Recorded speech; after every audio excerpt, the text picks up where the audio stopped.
biblioteca está en la ciudad. The podcast has changed. Soy un gran caballero rojo. I hear it on Spotify. Soy tuyo, meo. I see it on YouTube. Tengo un trasero grande. I'm smelly when I'm listening to it in the shower. Much that was political and niche has been forgotten because the podcast only has 6 followers and even they don't remember it.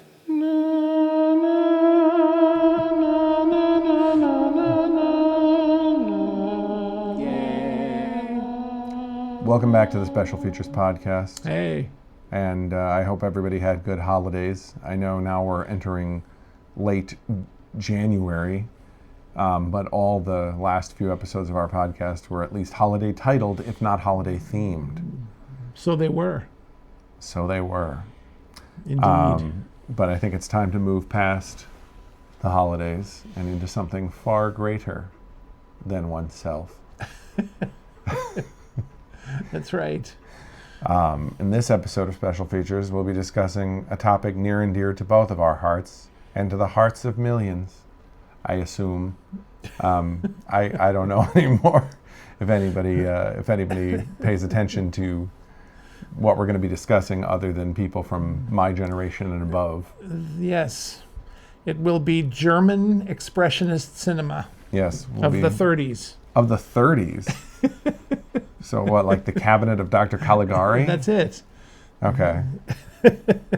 Yes, in this episode we'll be discussing the Cabinet of Dr. Caligari, Dr. Zhivago, The Sheltering Sky, and Wuthering Heights. Stay around. No, I'm just kidding. No. We're going to be talking about Lord of the Rings. Lord of the Rings. I just binge-watched all the Lord of the Rings and Hobbit extended editions with my wife for the first time, who had never seen the movies. Nice. Actually, we watched the non-extended editions first of the original movies, then the extended editions, then all the Hobbit movies. That's a big project. And I'm actually thinking about watching the Ralph Bakshi 70s Lord of the Rings Hobbit with her as well. It's worth watching. It's not great, but it's worth He watching. did one Hobbit and one Lord of the Rings, right? Well, I think he intended to do the whole Lord of the Rings. Yeah, no, he didn't do any Hobbit. Any of the He didn't Hobbit. do any Hobbit? No, those Hobbit ones were done by Rankin Bass. You know, the guys who did all the little Christmas. Okay, so things. he did Lord of the Rings, and then Rankin Bass did the Hobbit. Yeah. Okay. But I know that Ralph Bakshi wanted to do multiple Lord of the Rings movies. He wanted to do the whole trilogy. But he unfortunately ran out of money, and he didn't. Well, he wasn't animation's able to. expensive. Yeah, it's very expensive and difficult. But, I mean, by that same respect, I'm actually thinking about watching Wizards as a follow-up to Lord of the Rings. Even though Wizards has nothing to do with Lord of the Rings, it's still, I feel like it still falls in the same realm of fantasy. Well, I think it's Bakshi's homage to Lord of the Rings, and it was cheaper to do than Lord of the Rings. Yeah, so well, he it has did that a lot first. of the same themes. Yeah. I mean, Black Wolf is a lot like Saruman. Yeah, right. And I would not say Gandalf is like Avatar. Avatar's more like a Smurf. Yeah, kind of. You're right. He looks a bit like He's Smurfy. very goofy. Yeah, but because it's Ralph Bakshi, there's a lot of sexuality and a lot of Yeah, violence. there's that half-naked fairy. Yeah, in the whole movie. exactly. I mean, I remember seeing that movie. I think we've talked about this, but I remember seeing Wizards when I was a teenager, and it came out just a few months before Star Wars. And it had Mark Hamill doing one of the voices. There's a fairy king in Wizards that's played by Mark Hamill, That's what they used to call me in high school. the fairy king. Yeah. Sorry, continue. Anyway, and I just always thought it was such a shame that Wizards had not been come out a few months later, because if it had come out after Star Wars, the name Mark Hamill would have meant something. Yeah. But when Wizards came out, nobody knew who Mark Hamill was. I mean, I think he'd been in one movie called Corvette Summer. Oh God, I have a distinct memory of watching that with you, because you showed it to me one of the times we were like Mom was out of town when I was like a teenager maybe, or like a kid maybe. But when Mom was out of town, we had sweet and sour pork and watched Corvette Summer. But I was coming down with some kind of illness or stomach thing or something. Oh no. So I felt simultaneously kind of messed up. So I have this weird You know that kind of memory you have of things when you're sick. You know what I Yes, mean? Where it's yeah. like kind of like this foggy, ethereal memory of feeling crappy. Yeah. Yeah, I remember that when I was a kid. My mother bought some like marked down chicken necks and made a bunch of really greasy chicken necks for dinner one night, and I got sick from it. And I was like I was intoxicated with nausea. And so I was trying to watch things on TV, and it was all a terrible nightmare. It was Ugh. just a dream, Ever since then, I can't eat chicken That necks. sounds like a really grim poverty meal. Yeah, Chicken necks? That's about as I mean, poverty because as like it turkey gets. necks are bad enough, but chicken necks? Yeah, Is there any actual meat on a chicken neck? very very little. Yeah, exactly. Good not Lord. much. But anyway, yeah, Lord of the Rings. Yeah. So you're reading the books right now, right? Yeah, You've read the books multiple times. yeah, I read the books like once, Well, years ago. I read them for the first time in high school, and I really liked them. Although it's funny because Probably read them in college. I was a bit confused reading those books. Like I remember not being entirely clear on which one was Saruman and which one was Sauron. You Yeah. get two villains, and their names are so similar. So I found it very confusing reading those books, which is why the movies were very helpful. I feel like because- that happens a lot, though. I'm sure. Like, I don't have a ton of examples, but I feel like I've seen like movies and stories where you've had like two villains where a lackey has almost the exact same name as like the main villain. Right, and it's a bit of a problem,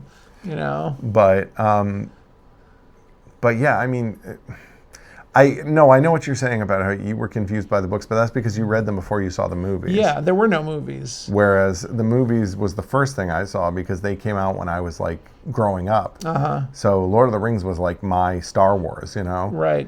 And as a result, I feel like, I mean, I enjoyed the books, but I still feel like the movies are better in some ways. Well, the movies, I would kind of agree, because even though I love books are my first love. I think in this case, the books are very complicated. Yeah. And there's just a million, it's like reading Russian novels. There's a million characters with weird names, and Yeah. it's hard to keep it all straight. Especially when you're reading, if you're not reading it that incredibly carefully, you just want to enjoy it. Yeah. By the time you're getting into that middle book, The Two Towers, you really begin to kind of lose it, because what the hell's Rohan, and Well, what's the difference with... I feel like you would enjoy those books more if you don't go into them. I mean, here's the thing. There's so much background history for them now that obviously I think they're accessible to almost anyone who likes the movies. Sure. But without that information, if you go into reading those thinking it's like, oh, this is going to be a fun fantasy series, that's the wrong state of mind. Right. Because those books were written more as like almost historical fiction. Yeah, they are. And It's kind of Tolkien's idea of a history, an alternate history of England. Yeah, but and that's what I'm saying. Like, Yeah. if you really like historical fiction and like incredibly fleshed out details and worlds and all the little like intricate details of real history, then you might be interested in Lord of the Rings if you also like fantasy. Sure, and because I like maps, Yeah. they appealed to me because it's got some great maps and things But like that. but that's what I'm saying is like it almost feels like those books were written so that someday the movies that were made could come out.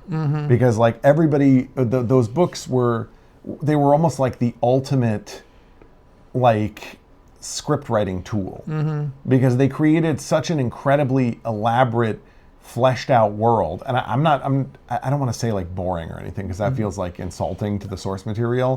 But like not something that was accessible to everyone. Right. But because the world was so fleshed out, it meant there was like a lot of great detail that could be added to the movies. Sure. And as a result, the movies feel very lived in and real. Yeah. They feel like a real world. They don't feel like, something a little more tossed off. Right. Like, I feel rude saying Harry Potter because I also loved Harry Potter, but arguably Harry Potter has less like historical detail written into the stories, less thought out. The world is not as fleshed out. Right, of course. It has not been, J.K. Rowling's life ambition to create an alternate history. She's doing it because she wants to write something fun to read. But in that way, you could say that Harry Potter has better books than movies. Yeah, because maybe. because the books aren't so detailed that they become inaccessible. Right. Whereas like Lord of the Rings, in my opinion, has better movies than books. But there are people who are purists to the source material who would not agree with me. Well- and who are like really like oh, but the movies didn't do this thing or that thing or didn't they did this wrong. Right. Well, the movies have definitely changed. I mean, the movies are quite different, even tonally, to the book. Because I'm rereading the first book, The Fellowship of the Ring. Yeah. And one thing that I'm noticing, now I've noticed this before too, but I'm paying more attention to it, is that it's much the world that is created is much scarier. Like when you see them hiking in the movie, in The Fellowship, and you've got this, the Fellowship, all the group of characters that we love, Yeah. and you're seeing them march through the landscape. You don't have a sense of that landscape as being full of horrible dangers, Yeah. but in the book you do. The Yeah. book makes it clear that there's all kinds of scary threats all around them at all times. Well, and that actually brings me to one thing that I liked about the Hobbit movies, which is like, I think the Hobbit movies have problems, but if you want to talk about like actually getting an impression of scary things happening, I feel like a lot more shit goes down in the Hobbit movies as far as like dangers to the characters. Sure. And I feel like one scene in particular I thought expressed that well was them trying to get through Mirkwood and like kind of going crazy in Mirkwood. Right. Because obviously, like everywhere you go, there's like physical and like magical, ethereal dangers. Sure. Probably partially due to the fault of people like Isildur running around like using magic willy-nilly to like curse things and like fuck with things. Right. Yeah, well, for sure. And also the elves. It's also Yeah. the elves' fault.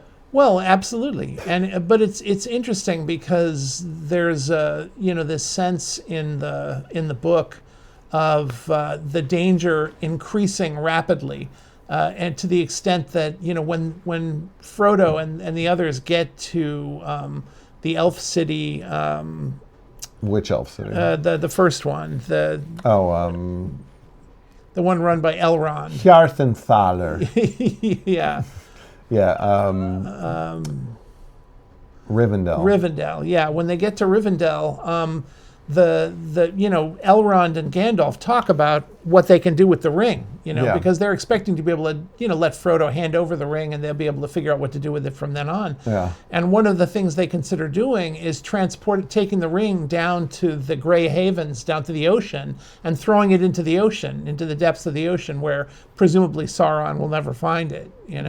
But one thing that Elrond says, or somebody says, is that there maybe at some point they could have done that, but they can't now because there's too many of Sauron's evil has taken over so much of the landscape at this point that their way to the ocean has been cut off. So they can't safely get the ring to the ocean anymore. What do you mean their way to the ocean? They have a dock in Rivendell. What do you mean? No, it's not in Rivendell. It's in the Grey Havens. It's a journey from Rivendell. Not from Rivendell. It's from the Shire. Rivendell is far from the ocean. It's in the mountains. So at the end of the third movie, when they're at the Grey Havens, that's like a totally different place from Rivendell. Yeah. Why does it look the same? I don't know. I mean, It it looks doesn't like it was to me. designed by the same interior designer. Well, it's obviously been built there by the elves, and also by the. Okay, that makes a lot more sense because that Yeah. explains why, why Círdan was watching over the Grey Havens for so long. Right, exactly. Yes, he's the shipwright. Yeah. Yeah. He's one of the oldest elves to ever live. Yeah. He was there at the awakening of the first elves. Mm. When the first elves that weren't born, that were like made by God and awoken on some shorefront in Middle Earth. I forget exactly where it was. Huh. But that was the first ever elves essentially, and Círdan was there for that. Okay. So he's one of the oldest elves. Although I think he might be dead by some point in the third. Maybe I'm wrong. I don't know. I know he was there when Gandalf showed up at the beginning of the Third Age, because Gandalf landed in the Grey Havens, and Círdan gave him his elven ring. Okay. You know what I mean? The ring, Right. the ring of fire, which I forget what it's called. It's called like Freya or something. But by the way, another reason that Saruman was pissed off at Gandalf is that he got one of the 3 elven One of those rings, and Saruman felt like Círdan should have given him the ring. Oh, okay. But when you read about the ring's powers, it's like it works way more for Gandalf than it does for Saruman. Because Saruman's whole thing was like wanting to be powerful, Right. And the ring is all about like preserving and like strengthening. You know what I mean? It's Right. like it makes more sense for Gandalf. Yeah. Which that's another thing that actually I wanted to get into is the 3 elven rings, right? Yeah. So they all have similar powers. One is the ring of fire, one's the ring of water, one's the ring of air.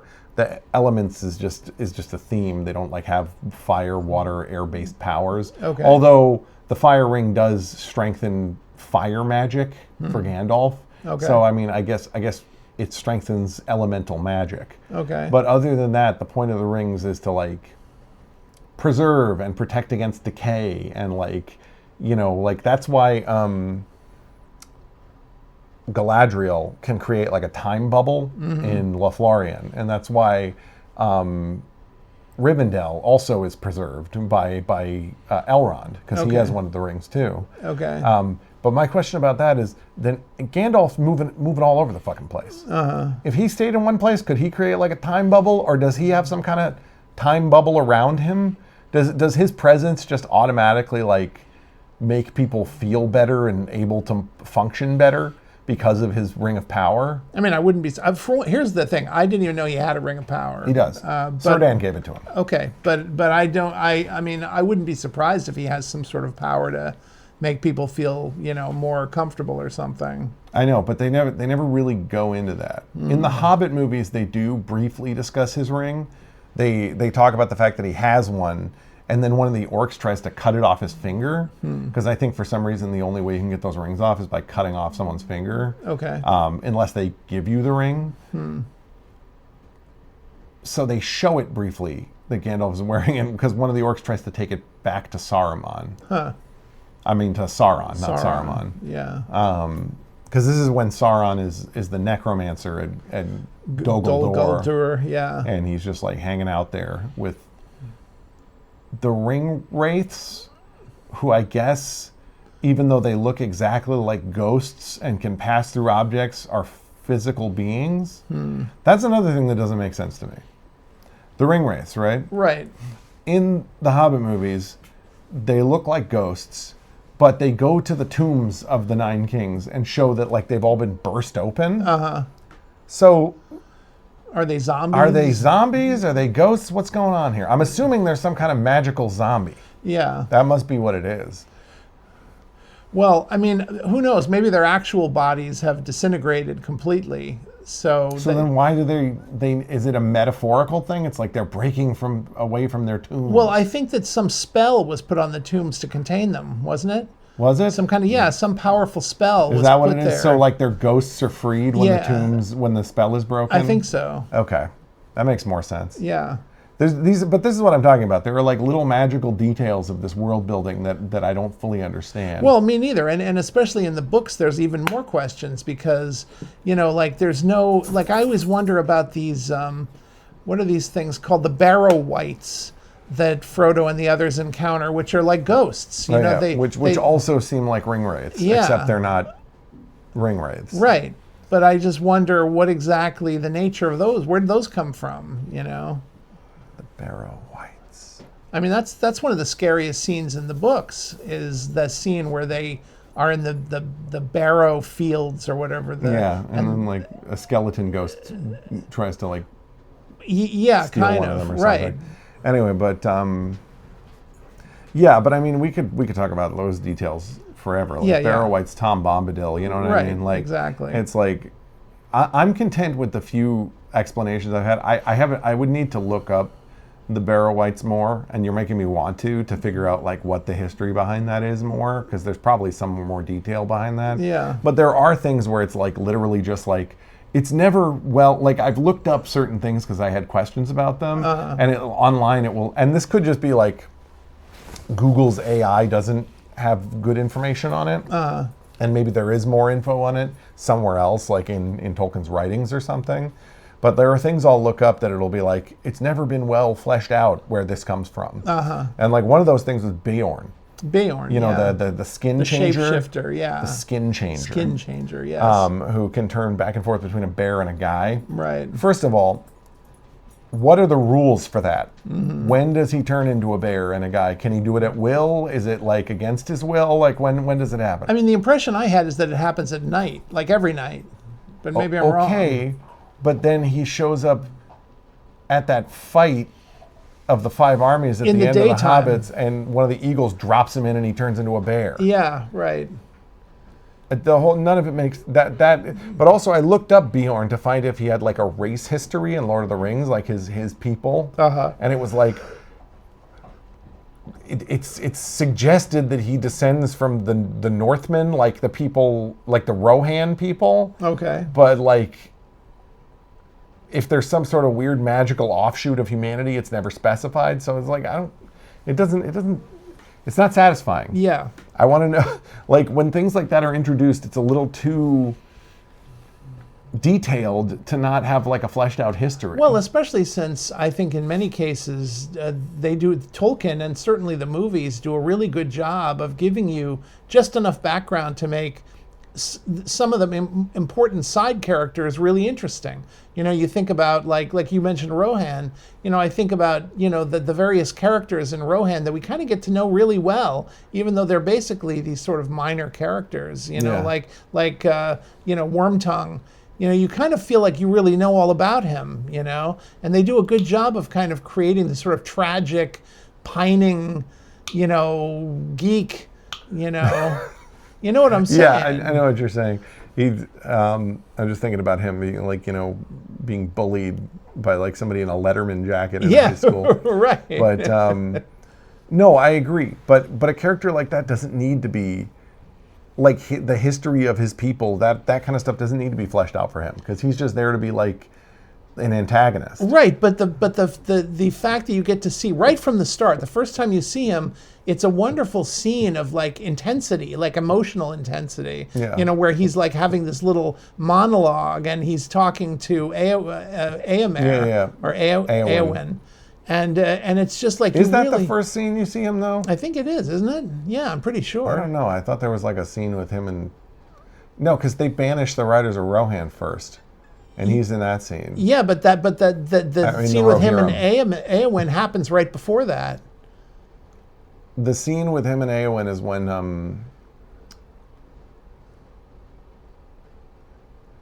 whatever the hell Theoden's son's name is dies. Yeah, Éomer.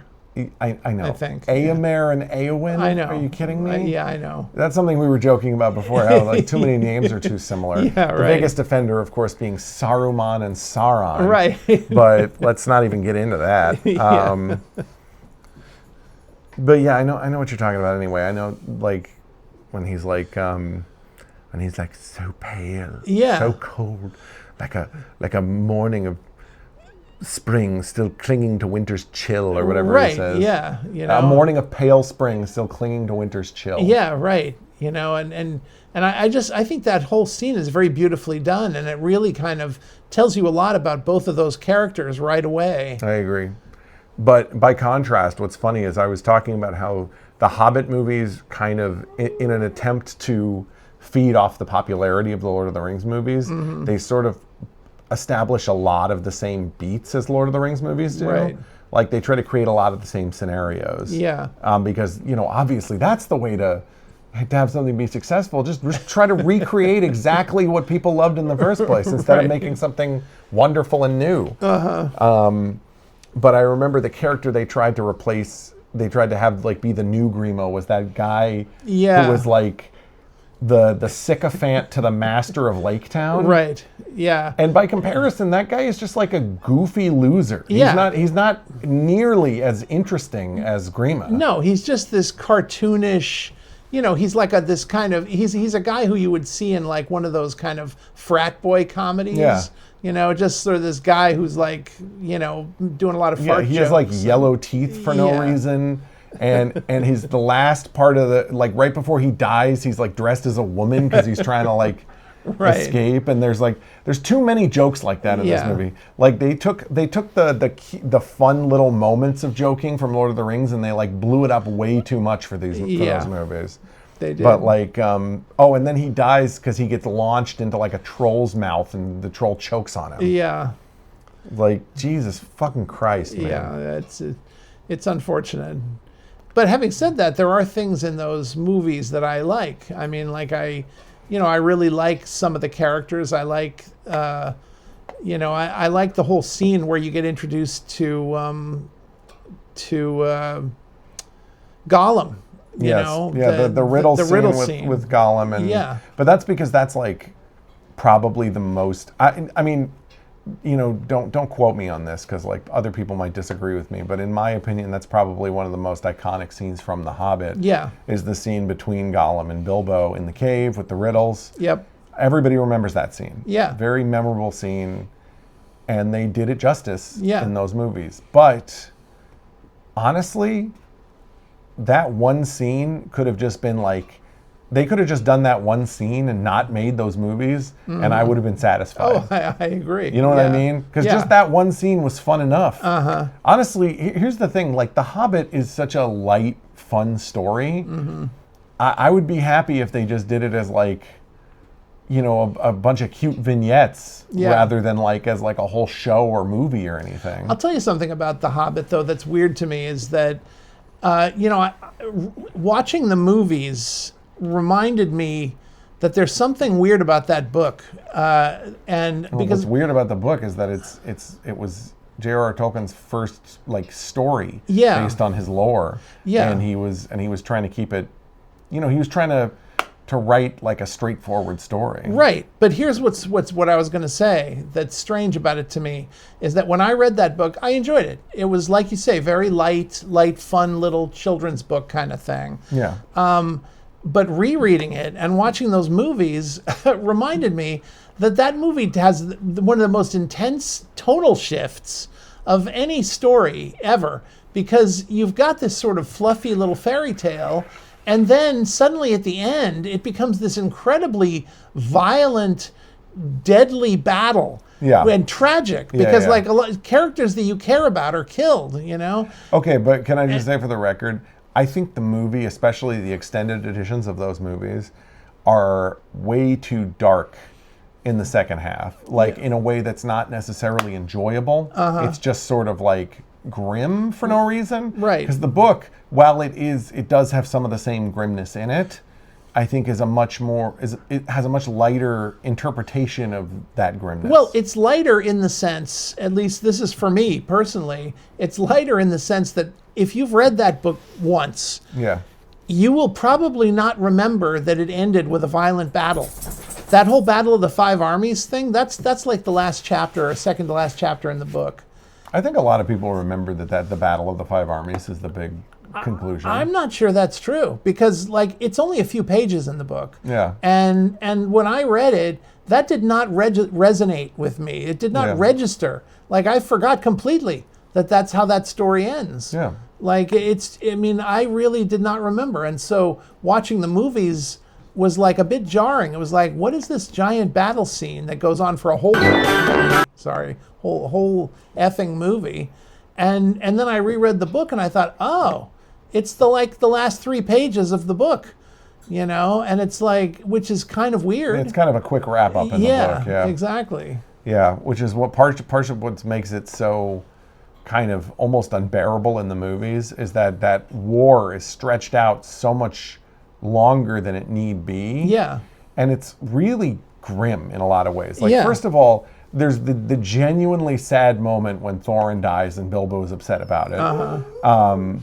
Which, like, I'm okay with genuine emotion being in movies. That should have been the big emotional moment. Yeah. That should have been the only one. Meanwhile, you have, like, everybody in Lake Town getting murdered by orcs. You have like Thranduil like vacantly walking around looking at the dead elves like looking like he's gonna like kill himself. Reminiscing about his dead wife and his son who's about to leave him. And like, I don't know, the whole thing is very grim. It's very tragic and horrible. And in the book, there's also that tragic element, but it's just such a weird way to end what was up till then a fairly fluffy story, Yeah. It was actually reminding me a lot of, you were saying that animated Hobbit, right? Like, you remember what the elves looked like in that animated Hobbit? Yeah. They were yeah. like kind of weird little goblin-y looking creatures. Yeah. And I was like, I wonder what the Lord of the Rings series would have looked like if they had maintained that aesthetic with the elves. Yeah. Where the elves had been like, because I get the impression that when that movie was made, they didn't really, like in the books, elves are supposed to be like these kind of ethereal beings, like almost like not even like you wouldn't see them as human. You know what I mean? Like they're almost like godlike. Right.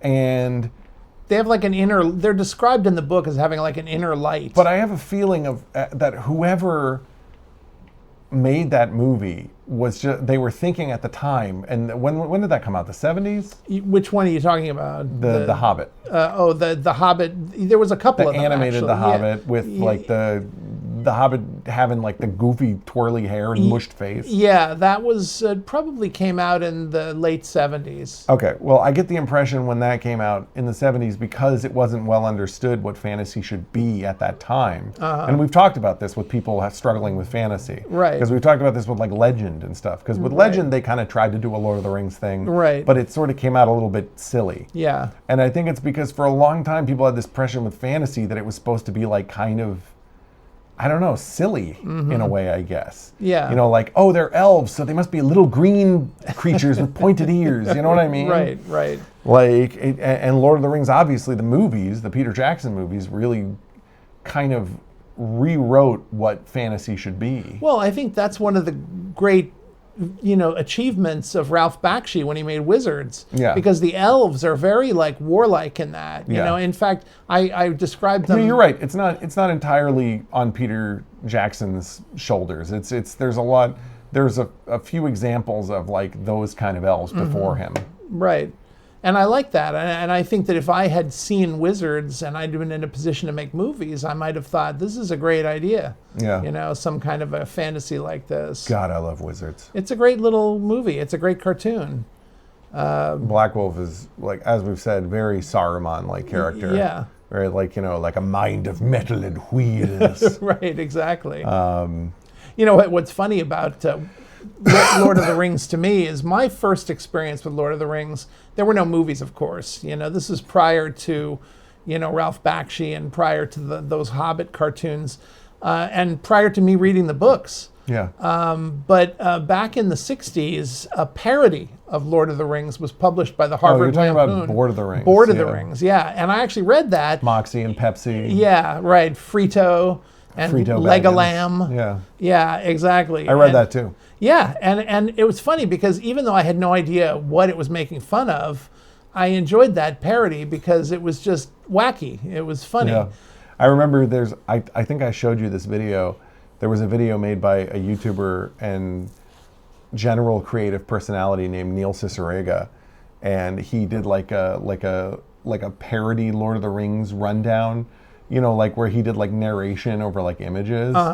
And he said about like he kept like saying different versions of the characters' names. Yeah. You like actually I've seen like this. calling like Erwin like Airwolf, and like yeah, like like just goofy different things. Yeah, that was and that brilliant. kind of makes me think of the the Lampoon Board of the one, Rings. except it's like a better version of those names. Yes, no, absolutely. Like if anybody wants to, you should look up Lord of the Rings Neil Cicerega, and I'm sure you can find that video. Yeah. But it's just he's doing this very like almost kind of like, I don't know, supercilious sort of voice over it, where he's like, then the hobbits were taken to right. And he just, the names he comes up with that are parodies of the names are very funny. Yeah, no, it is funny. I think that's a very, it's well done. It's funny the amount of work. Then Airhorn went to, like it's just, Right. It's good. Yeah. Or that other video with the scene from Lord of the Rings where all the characters have like the really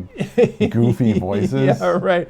It's that scene that's mostly, I think it's silent in the movie. I think there's just music over Yeah, it. maybe so. Yeah, it's after Frodo gets rescued from Mount Doom and he wakes up and this is the first time he's seen Gandalf since he thought he died. Right. And he's like, and it's like all slow motion. It's like, Right. but in this version, like there's a goofy voiceover has been dubbed over and it's very funny. Right. So like every character makes like a weird, like Aragorn comes in and he does that smile where he's like, and like in this parody, it's like, like it's just very funny. Yeah, it is. It's really good. Aragorn. I remember the first time I saw that, it killed me. Yeah, me too. I couldn't stop laughing. But anyway, one of the things that really struck me recently, aside from the many things that struck me about this watching of the Hobbit extended edition movies, was that I forgot how difficult Thranduil is. Yeah, he's pretty mean. Like how much of a dick he can be. Yeah. Which is, I think, one of the reasons he doesn't have one of the three rings is because he's very focused on like protecting his realm and like Mirkwood and doesn't really give a crap about anyone else or what happens to them. Which is why Legolas eventually is like, I gotta get out of here. Right. Because like I just think Thranduil only cares about his own realm and his own people. Right. And I think what I read in the about the lore is that Thranduil was one of the elves who didn't leave Middle Earth at the end of the elves. He like just stayed in Mirkwood and like, I don't know, faded. Became like a wraith or something. Interesting. Like, you know what I mean? Just whatever happens to elves who don't go to Valinor. Right. Well, I was always intrigued by Thranduil and those wood elves just because obviously Mirkwood is supposed to be this, gradually, increasingly demon-haunted kind of horrible place. And the idea that these elves have their little civilization kind of surviving there in the midst of this, it doesn't feel as safe as like Lorien. As Lorien or the place where Rivendell. Yeah, Rivendell. Yeah. Jesus Christ. No, absolutely. But I do have a theory though that Thranduil is only so bitchy because Thranduil in Elvish means butthole. My Thranduil is so sore. Yeah, exactly. It sounds perfect, doesn't it? Yeah. Like Arwen with Aragorn. It's like, no, not that hole. That's my Thranduil.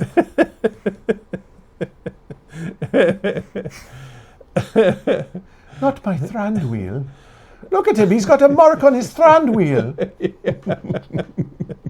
It's got to be Johnny Cash singing Thranduil of Fire. I know. What am I doing? Thranduil.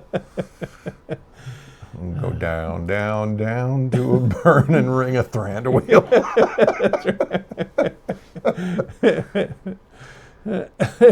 I do sometimes wonder if like all the elf names have meanings. Well, I'm sure they do. I mean, maybe. It's hard to say. What was I was just because I'm reading. Not all of our names have meanings, even in English. That's true, but I was just reading something.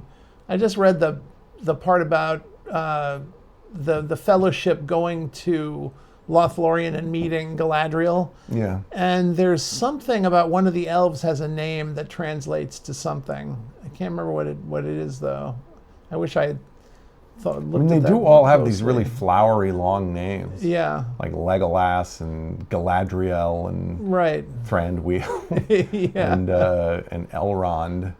Elrond Hubbard. Yes, exactly. Speaking of which, I was reading something about the lore of Elrond, which is that apparently I don't know what the whole deal with this is. Like all the deals that the Valar have, like with giving people longer life and certain people and other, you know what I mean? All that stuff is it's too much for me to like absorb all of it. Right. But apparently there was some kind of deal when like Elrond was young, where he and his brother were both half elves, right? Yeah, well, his name is half elven. Yeah. He and his brother were both half elves, and there was a deal where like they could choose to either be elves or mortal, and he chose to be like an elf, Okay. And his brother was like the first king of Gondor and chose to be mortal. I don't know what the hell that was about. I'm sure there's more historical detail about that. Right. But like for some reason that was a thing. Also, apparently, because that deal doesn't exist anymore, Aragorn's kids don't get to be immortal or even like more immortal than him. Like they literally just get the deal that he got. The what is his people called? The people descended from the Númenóreans. Yeah, the men of Westerness. No, there's like a. They're the. Like you're one of the. Yeah, I know what you mean. Eowyn says it to him. Yeah. When he says he's like 85, she's like, oh, you're one of the fucking. Yeah, I know. Morgul's bloobs.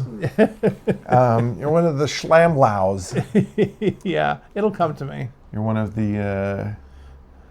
Anyway, you know what I'm talking about. Yeah. So apparently Aragorn's kids, they still lived longer than normal guys. They lived like a couple hundred years, but by comparison, you'd think if they had like half elf blood, they'd get more. But apparently that's not how it works. Okay. In Lord of the Rings, it's not like a genetic thing. It's like whether or not the gods are okay with you making that choice thing. Okay. Well, I mean, You know what I mean? So the makes gods decide who lives a certain amount. So the gods made the elves to be immortal. Right. By their nature, they are like designed to be immortal. Right. The gods gave the Númenóreans an extended lifespan as a gift for something they did. I forget what it was.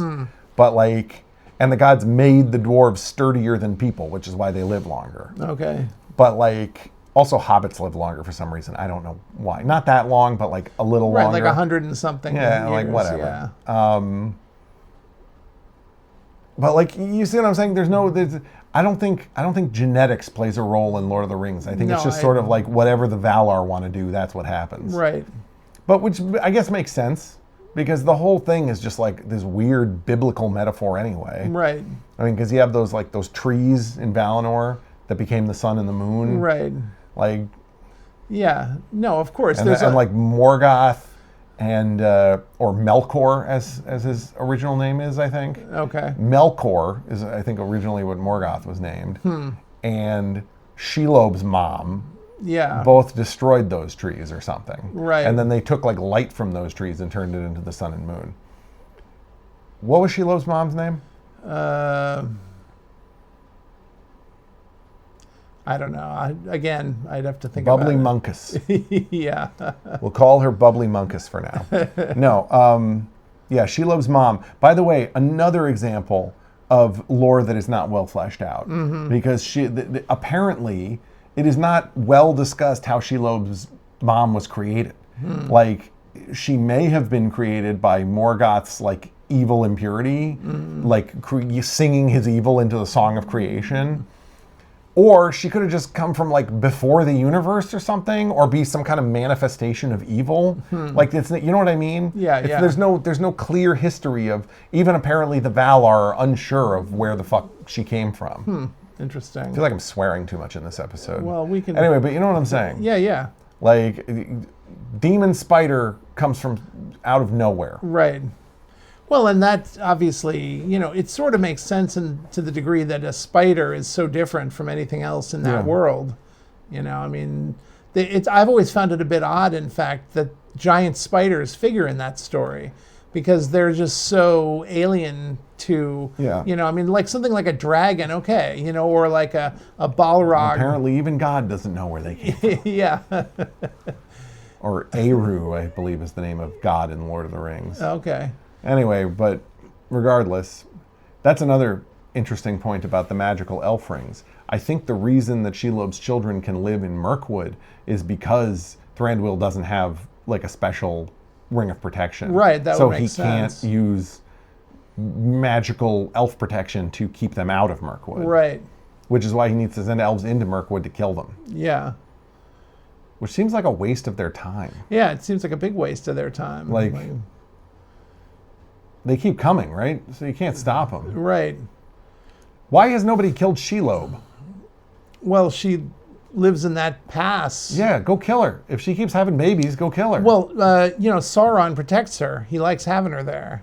Yeah, but she was there presumably before he even went back to Mordor, right? Oh, yeah, sure. So, in the period where Bilbo was going to the Lonely Mountain, Sauron wasn't even in Mordor. Yeah. So couldn't they have gone to the pass of whatever the fuck it's called? Like Kirith Ungol. Kirith Ungol, yeah. Couldn't they have gone to the Winding Stair and killed Shelob while he was not in Mordor? Theoretically, but I mean, I think that it would be difficult because, she's powerful and, Well, also, we don't know what's going on with Minas Morgul around that time anyway. Right.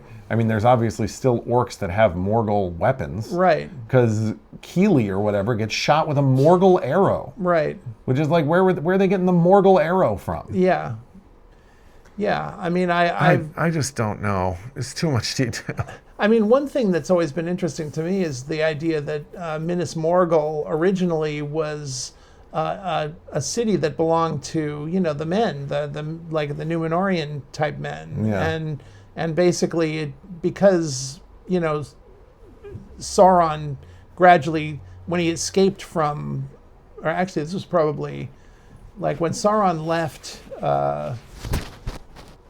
Dol Guldur and Mirkwood, Yeah. he fled to Mordor. And is that when Minas Morgul was renamed and everything at that point? I don't know. Yeah, I'm a little confused about the timeline for some of these things. But Minas Morgul obviously was a city of men at one point, and the two cities faced each other across that plain that had that city in the middle that was the capital city. So are there just Morgul weapons floating around then? Because, like, if they're not all coming from Minas Morgul, how are the orcs getting them? I don't know. Maybe they're being manufactured, though, in, like, the Dark Tower or something like that, and Also, how do Sauron's- you make them? With black magic? You must have to make them with magic, right? Because they're like, they have some kind of evil poison in them that can turn you into a wraith. Right. Which is, that's quite a thing to have. That's another thing that the Hobbit movies mirrors with The Lord of the Rings. That whole, one of the dwarves going through the same stuff that Frodo went through. Right. With Yeah. getting stabbed with the Morgul blade. Yeah, and having to be treated And then with Keely's like getting shot leaves. by a Morgul arrow. Yeah. It's funny, though. Yeah, I 'cause know. Everything has to be done again. Yeah. Like, the friggin' Kingsfoil. Yeah. Ethelas. Yes. And that's one thing that bothered me about the Hobbit movies is like they really lean into like, you remember this? You remember this from the other? Like that when one of the dwarves goes out to find Kingsfoil, first of all, the scene when Keely is like crashing out, or I don't know if it's Keely, but forgive me if it's not. It might be Feely. Whatever. I don't know, When Feely, when Keely. whoever's crashing out, one of the other dwarves is like, if only I had some Kingsfoil. Like, Right. oh my God. Yeah. And then like one of the dwarves goes out and finds a pig eating Kingsfoil and brings it back. And then that elf lady who's hanging around with Legolas is at the door and he brings it up to her and she's like, Ethelas. It's like, okay, yes, those of us who have remembered the movies remember this. Right. We don't need to be like spoon-fed. Right. Like, my God. Like, but the problem is there's people that watch that kind of stuff and they're like, oh my God, it's amazing. Right. It's the thing. But obviously that's being done for that segment of the population that is excited to recognize something. The overexcited fan base Yeah. of every fandom. But I was just thinking, you were talking about where are these evil Morgul weapons being made, but it's actually not that weird because the weapons of the good people. You can't cover your microphone. Sorry. The weapons of the good people are also magical, like infused with magic. Like think about Frodo's sword that glows Yeah. when the orcs Well, are if we're talking about around. like elf weapons. Yeah. But a lot of those were made like when there was more elf society. Right. You know what I mean? Like a lot of elf weapons are just relics. Yeah. I mean, new elf weapons I think do get made, but it's not super common. Like reforging Narsil Right. was, but that was like, what they had like the one blacksmith left to do that. Right. Well, in the book, I was intrigued because there's a scene where they're passing through Moria. It's also in the movie where they're in that room with the tomb and of Balin. Room with a tomb. Room with a tomb. A tomb and a womb. And all the orcs and the troll come and attack them. Yeah, And- and I presume goblins as well. And yeah, presumably. But there's in the book, the troll is trying to force his way in, and they've got the doors shut against him, and he sticks his foot through the door, and his arm, and he's described as having these really hard green scales, and Aragorn tries to use his sword to chop at the ogre, the troll's arm, and it like notches Aragorn's sword. Like, it doesn't hurt the troll, but it like almost breaks Aragorn's sword. And then Frodo takes his little sword, which came from the Sting. Yeah, Sting, which I think he got from Bilbo. Yeah, he got it from Bilbo. Yeah. Anyway, Bilbo got Sting from a cave. Yeah. So anyway, and that's where they also got that goblin cleaver sword and some other things. Right. But apparently, if you believe, I don't know if this is from the book, but in the movie, Bilbo like puts on the ring when he's with Shelob's children in Mirkwood as they're attacking the dwarves. Yeah. It makes and he can suddenly invisible. Understand what they're saying Right. because he's wearing the ring. Yeah, that's in and the he book. stabs one of them in the face, and it like screams that it stings, and that's why he names his sword Sting. Sting. Yeah, well, that makes sense, and I remember that. But he stabs this troll in the foot that's trying to break in the Moria scene, and even though Aragorn was not able to even scratch this troll, Bilbo's actually able to, Frodo's actually able to stab his little sword into the troll's foot and cause the troll to like scream and pull his leg away. Yeah, because of the magic. Yeah. Yeah, but I mean, there's a lot of, like, anytime anybody has any kind of like magical light thing, that usually they have more power. Pushes the evil because away. Frodo has the light of, I want to say Elendil. I'm not 100% Yeah, I think sure. that's it. Our most beloved star. Right. May it be a light for you in dark places where all other lights go out. That's right. Yeah. And then he says that thing in Elvish, and it like turns into a flashlight. Right. And Shelob can't go near it. Yeah. Yeah. I mean, that's a good scene. That whole sequence is good. But yeah, I mean, like, that's a tale as old as time, though. Like, weapons that are blessed with good magic being like warding off evil, Oh, and yeah. evil weapons being like poisonous. Sure. And in fact, I mean, if you want to go into real history, obviously, when there were people being sent off on the Crusades, they would have their weapons blessed, by the by the church and whatnot. It's funny you mentioned that with that new French English language Dracula coming out. Yeah, right, exactly. The Crusades. Yeah.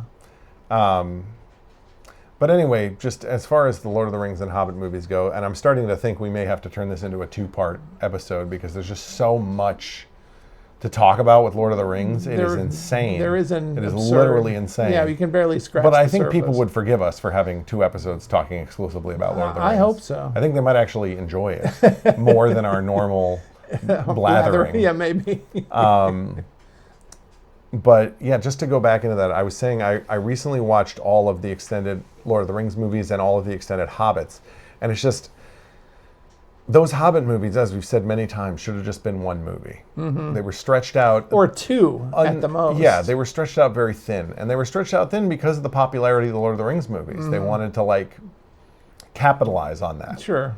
But there's just so much wasted space in those movies. And well, here's what... And it's a shame because because the movies still have like, good casts and people that care about them and Peter Jackson and stuff, they still do have really great scenes, but there's long chunks of those movies that I feel like are completely unnecessary or like have made up lore that is not from the real history of Lord of the Rings. Well, and it's like, why? There's also just these ridiculously drawn out action scenes, like that scene with the barrels going down the river, and like the scene with the gold, pouring into the... I mean, well, and as we said, the final fight scene between the 2 big white orcs and Legolas and Thorin, right. That scene is forever. Yeah, I mean, the movies would be so much better served if instead of giving us these outrageously overstretched action bits, if they would have like just given us more of the background. Yeah. Like there's a lot of things in that world that I'd like to know more about. And you could have scenes like there's actually a scene that I really like in the beginning of one of those movies.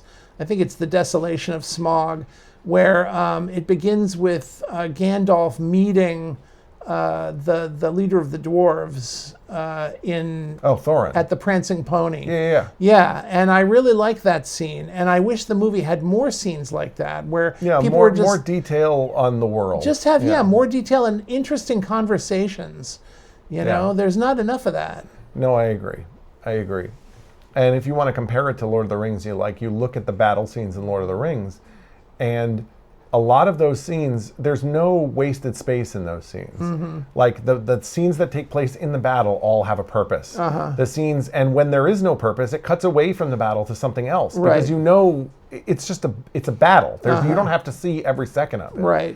So like I'm thinking of okay, if you the big battle at Minas Tirith at the end, right? Yeah. Like a lot of the times when they cut away from that battle, it's like the stuff that's happening with Faramir and his dad, right? And and Pippin trying to get Gandalf's attention for that, and you know what I mean. There's a lot going on, but little it's all character moments. It's all interesting and it all feeds into the plot. Whereas in the Hobbit, there's a ton. It seems like they didn't understand what was good about those scenes in Lord of the Rings because there's just a lot of long, unnecessary, stretched out action sequences that aren't particularly interesting, and sometimes are goofy to a fault, where it's like I was saying, that's what I was saying about the Lord of the Rings movies is everything in those movies feels very plausible. Even the things that are magical feel weirdly plausible. Right. Because the way they're done is it feels very real and lived in. If Gandalf gets his ass kicked, he's you know what I mean? Right.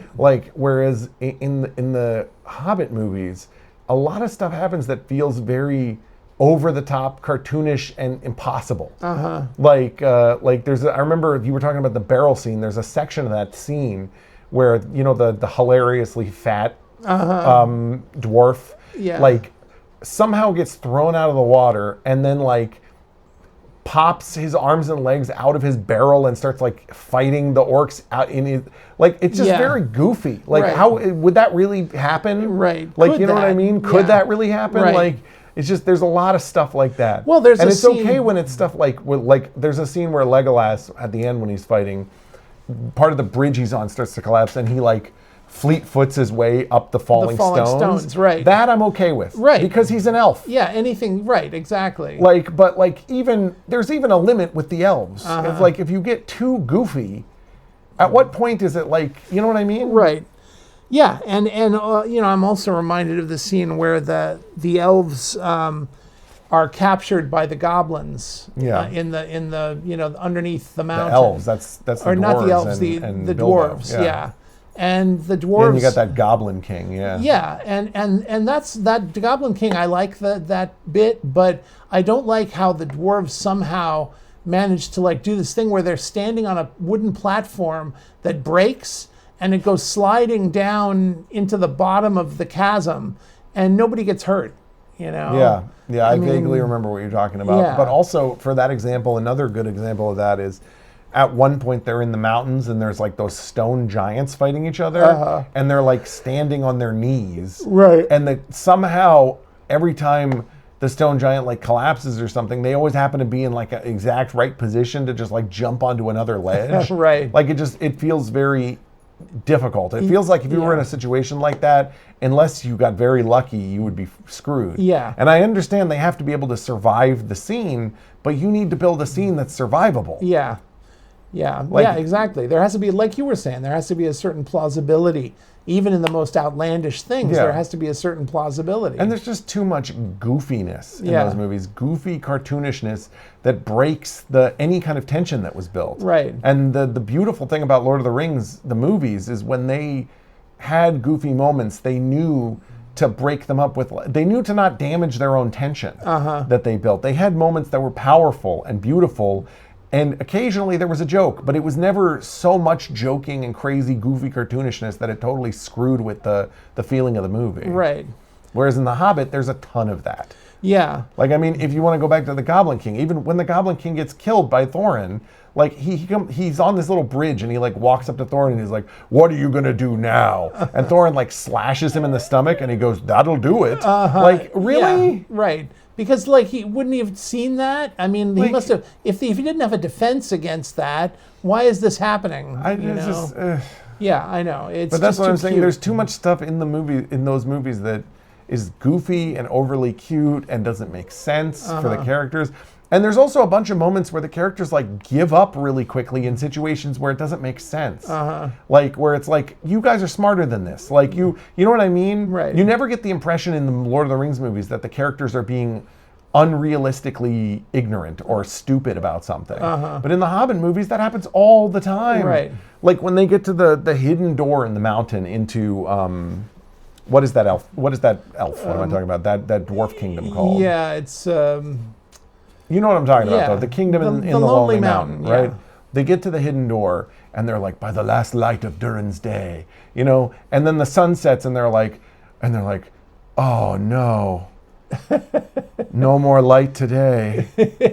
We failed. Let's leave immediately without Right. sticking around to see if... You know what I mean? Yeah. That doesn't make sense. No, I agree. First of all, anybody who's not completely stupid would know that the probably meant the moon, especially since what does Gandalf say? The dwarf doors are usually visible by like moonlight or starlight. yeah, exactly. The clue they found was visible in the moonlight. You know what I mean? Yeah. Like, why would they assume? Right. I was like, oh, we failed. Well, we better leave and never go back. right. It's like, are you kidding me? Yeah. No, And you're like, right. even if they didn't assume it, like anybody who's worth their weight as like an experienced like warrior traveler would at least stick around a little bit to like see what might happen. Just to be sure. Right, exactly. No, I know. I mean, things like that are frustrating. And here's what makes it more frustrating is that, you know, one of the things of all the previous adaptations of Lord of the Rings, the dwarves are silly. They're silly characters. Yeah. But in this one, and they're also quite silly in this. However, when you meet Thorin, he's not silly at all. Yeah, Yeah. and that's very refreshing. No, I know. And you know? some of the dwarves are less silly than others. Sure. Like, you know, arguably you could say like the big bald one is kind of scary, not Yeah. really silly. The old one is not particularly silly. Right. But the But silliness there are a lot of silly ones. Yeah, and the silliness is given way too much precedence over the seriousness. But I would argue that of all the scenes in The Hobbit, well, maybe not all of them, but a lot of them, that scene, that beginning scene where the dwarfs show up at Bilbo's and everything that happens there is probably one of the closest to the actual book story Sure. of a lot of the scenes in that movie. Like that and the scene with Gollum, and you know what I mean? Like that scene is like really accurate. Yeah. And I think it's done about as well as you probably could do that scene. I agree. I like that scene. I like most of that first movie for that reason. You know, that Gandalf showing up and like... I even like the little beginning bit with the dialogue from the book where Gandalf's like, you know, like, do you mean to tell me that it's a good morning, or you know, that the morning is good whether I like it or not, or like, you know, all that stuff. Yeah. Because that's direct from the book. Right, of course. Yeah, all that's good. I also kind of like, I'm thinking about the very end of the third movie. I like when Bilbo comes back and they're auctioning all his stuff off out of his house in the Shire. Yeah. Just because that makes sense for hobbits. Oh, yeah. Like, they wouldn't wait that long before they'd move in on his territory. Yeah, no, absolutely. Because, like, they'd be like, no hobbit would be gone from his home for like a year without being dead. Right. Yeah, and there's a lot about that sort of thing, you know, in the book, too.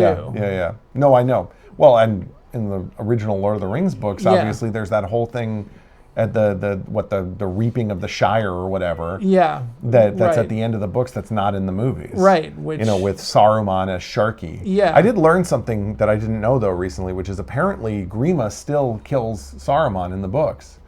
He's in that scene in the movie where he stabs him at Orthanc, remember? Yeah. But apparently also as Sharky in the Shire, Grima for some reason is there and still kills him. I forgot So about that really is what happens. Grima does kill Saruman. He just it just happens later in the books than it does in the movies. Okay. And it happens when Saruman is like kind of lost a lot of his original power and is calling himself Sharky. Right.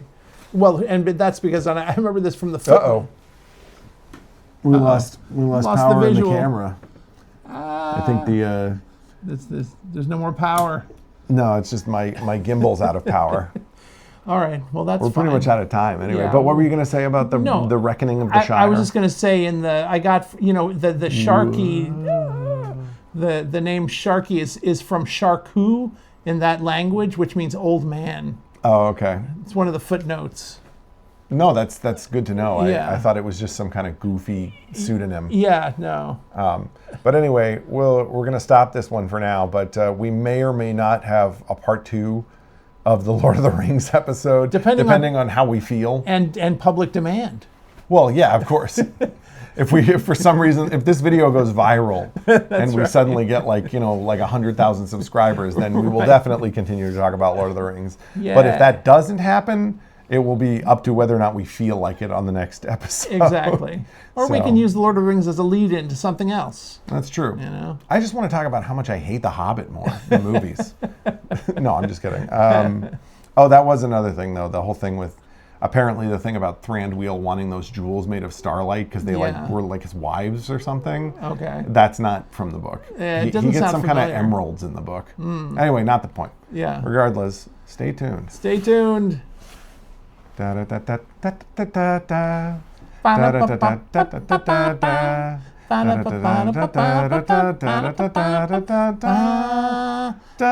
da da. For Frodo. Yay. For Frodo.